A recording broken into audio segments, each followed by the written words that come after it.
সাত সকালে দেবাংশুর বাড়িতে অভিজিৎ। পূর্ব মেদিনীপুর জেলার তমলুক লোকসভা কেন্দ্রে তৃণমূল কংগ্রেসের প্রার্থী হয়েছেন দেবাংশু ভট্টাচার্য। তার দাবি, লোকসভা নির্বাচনের ফল ঘোষণার আগেই তার বাড়িতে আশ্রয় নিতে এসেছেন তমলুকের সম্ভাব্য বিজেপি প্রার্থী। তমলুকের তৃণমূল প্রার্থীর সেই উপহাস ভরা ভিডিও রীতিমতো ভাইরাল। ঘটনাটা কি? আসল ঘটনা হলো, সম্প্রতি তমলুকে একটি ঘর ভাড়া নিয়েছেন এখানকার তৃণমূল প্রার্থী।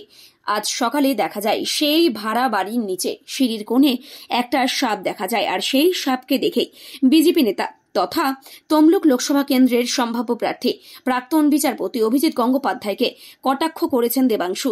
তিনি বলেন, বিজেপির তমলুক কেন্দ্রে বিজেপি প্রার্থী অভিজিৎ গাঙ্গুলি নিজেকে চন্দ্রবোরা সাপের সাথে তুলনা করেছিলেন।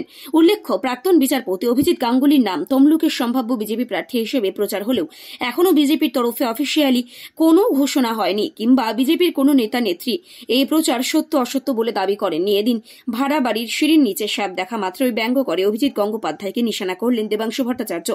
সোশ্যাল মিডিয়ায় একটি ভিডিও পোস্ট করেছেন তিনি। সেখানে দেবাংশুকে বলতে শোনা যায়, খুব ভালো লাগছে, প্রার্থী প্রতিদ্বন্দ্বিতার সঙ্গে দেখা করতে এসেছে।